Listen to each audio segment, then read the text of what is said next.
Next one is going to be presented by Judith Nunn and Linda Alexander from the Halton Particular Council. And they spearheaded what they call the Dental Toolkit.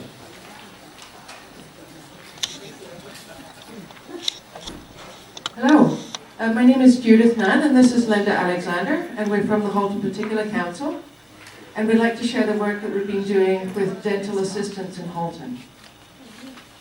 Back in 2012, we were preparing for our Christmas drive, or Angel Tree, and asking the families what they wanted for Christmas, and they could make 3 choices.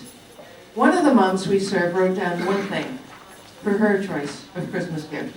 She wanted her teeth cleaning.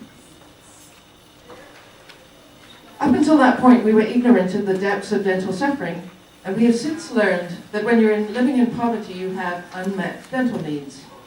Once you are aware, then you can start to see the suffering and listen for the dental concerns. Often it's a sore mouth, a comment about chewing on one side, or an infection.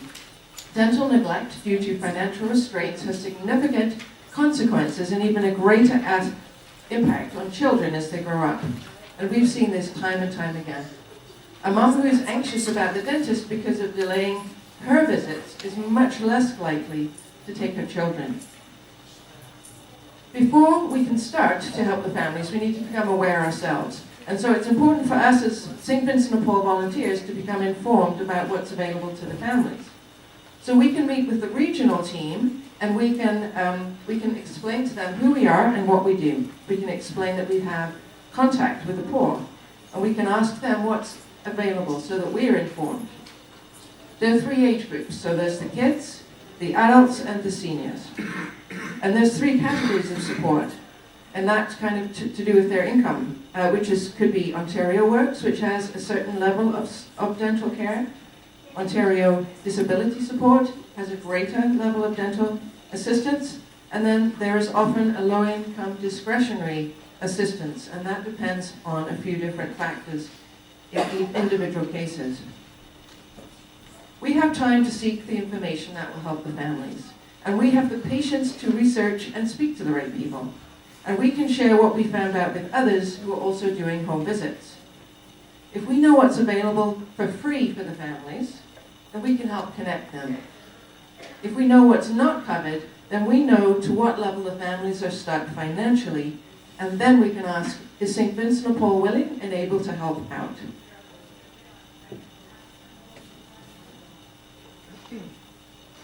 So a key first step is to build a network of dentists. So just start with your own dentist. When you're there for your own appointment or your children's appointments, and you're paying for his services, just share the dental suffering you're personally witnessing and ask him to help to alleviate some of the needs that we're seeing. Contact the dentists in the church bulletin. They're primed for the asking. Ask fellow parishioners. There may be a dentist in your Bible study. Ask your personal contacts who are dentists. Seek out and collaborate with dentists who are offering Smile Days. More and more dentists are opening up their practices to pro bono dental days. Find them and connect the families you serve to them. Judith and I are both wearing t-shirts from the last dental day we collaborated with, and we were able to refer 16 neighbors in need for dental care. And you can do the same, but you just have to start. The takeaway, quite simply, dental work is expensive. Those on OW and ODSP have very limited benefits. Extractions are usually the only solution. A dental professional once shared with me that if the language was changed to amputation, the approach to pulling teeth would simply stop. A pulled tooth leads to a snowball effect of downstream issues. Those working part-time precarious work do not have dental benefits. It has been our experience that dental professionals want to give back. We just need to ask them. And we can connect the families we serve to discounted or pro bono dental work.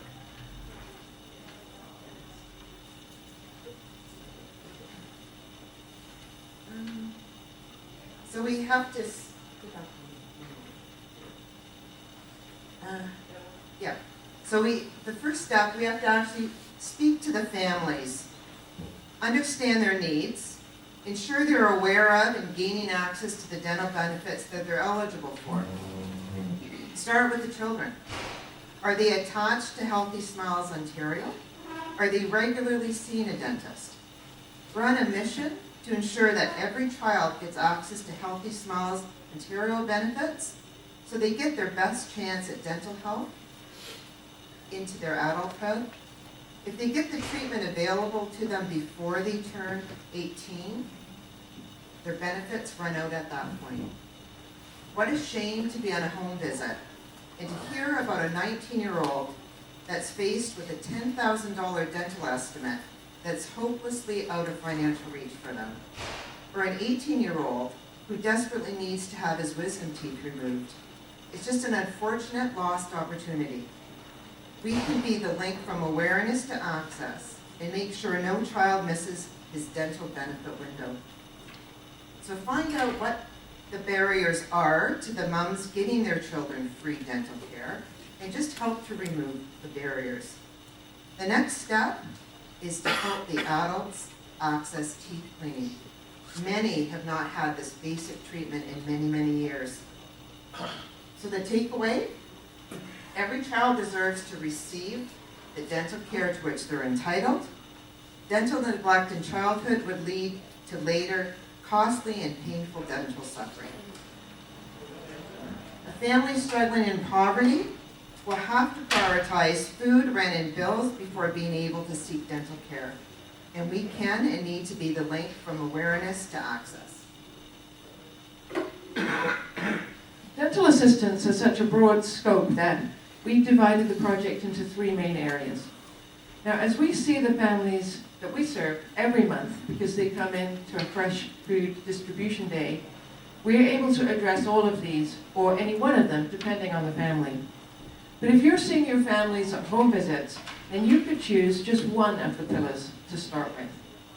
The easiest one to start with is to target the children under your umbrella of care. And as Linda explained, children's dental care is covered by Healthy Smiles Ontario and includes all children 17 and under. With free access to regular dental care, children who are connected with the dentist and visit frequently are more likely to be able to maintain healthy teeth into their teens and adulthood. And this is about sharing information and encouraging them to take the necessary steps to gain access for their children. The second area is preventative, and it is for the adults we serve. If we can help the families keep up with the dental hygiene, that will ensure that they avoid cavities.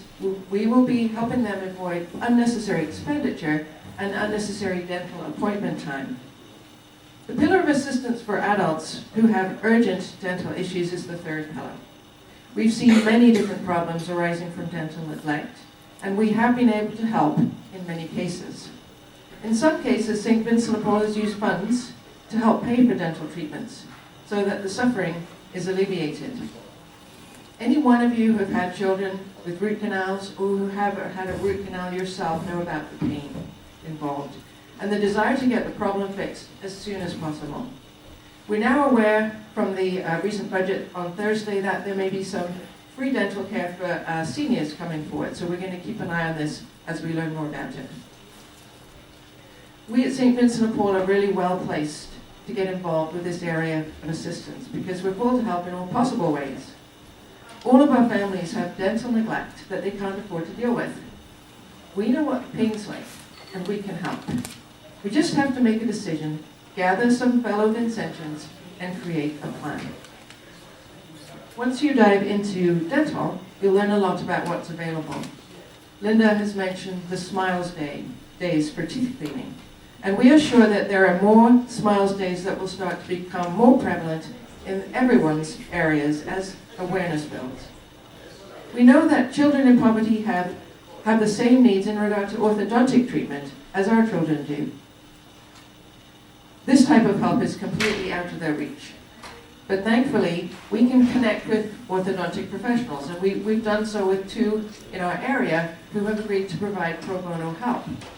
But even if we can help just one child to get access to this badly needed help, then it will be worthwhile. We're building awareness with the University of Toronto Dental School, and we hope to learn more about how we can help our families connect to this valuable resource. We've also got some connections with the Canadian Academy of Dental Hygiene already. So as we become more informed about the resources available, we can help navigate through to assist the families to get the help that they deserve.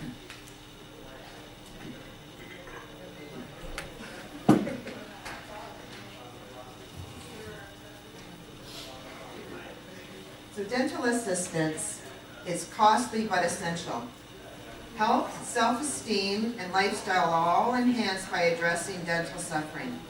Building collaborative relationships with dental professionals and the region team are key. Keep building awareness that dental needs we're witnessing and keep finding solutions to match the needs. Dental work can be a vehicle of engagement. Engagement of the donors, engagement of dental professionals, engagement of new members. The key, start with one family. Help one child get access to Healthy Smiles Ontario. We have a dental kit that's available to help you get started. Find some like-minded people to help you. Find members to join your dental team. Find dentists to join your network of compassionate dentists. Start with teeth cleaning for adults and keep stretching.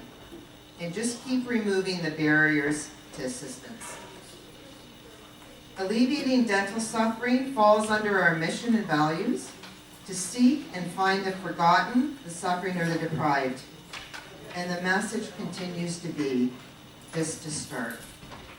We have a dental checklist that I believe has been handed out in blue. And we can open that up to questions. Any questions? We didn't get any papers. Oh, so that table there still needs it. Peg your plate. The blue. How successful are you in terms of gaining dentists onto your program? Like, what would be the conversion rate from an ask to someone participating? Yeah, since we've started, we've been at this for 5 years. We have a network of 20 dentists that are helping us. And it really was, we started with our own dentist. And we explained the suffering we were witnessing every single day. And we asked them to help. We asked them, just start with one. Take one of the families, pro bono or deeply discounted. And we had all of our members ask their own dentist. And if they didn't agree, we took our business and we took it to a dentist that was supporting. So we talked the talk, we walked the walk. Any questions? I'm just wondering, have you approached some of the colleges? Because my understanding of our city is that the college where they provide instruction on dental hygiene and dentistry, under the guidance of a dentist, will have people come in at, there is a fee, but considerably less than if you were having to visit the Yeah. dentist.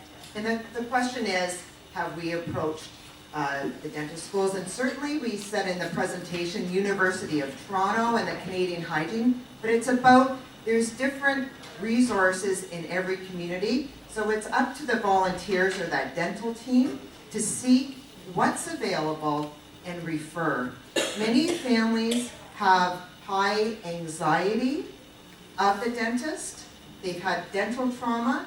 So it's about awareness, but also walking alongside them to make sure they're accessing the care.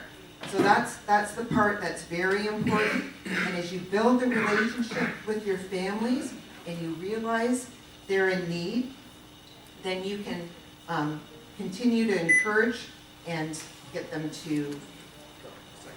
Yeah. Oh, you have another question? Just quickly, okay, that's about the preventative measures, really.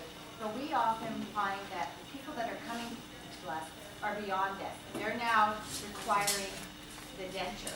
Yep. Well, we've helped with people with dentures too. The question is, people have actually gone further and sometimes they need to have their teeth taken out.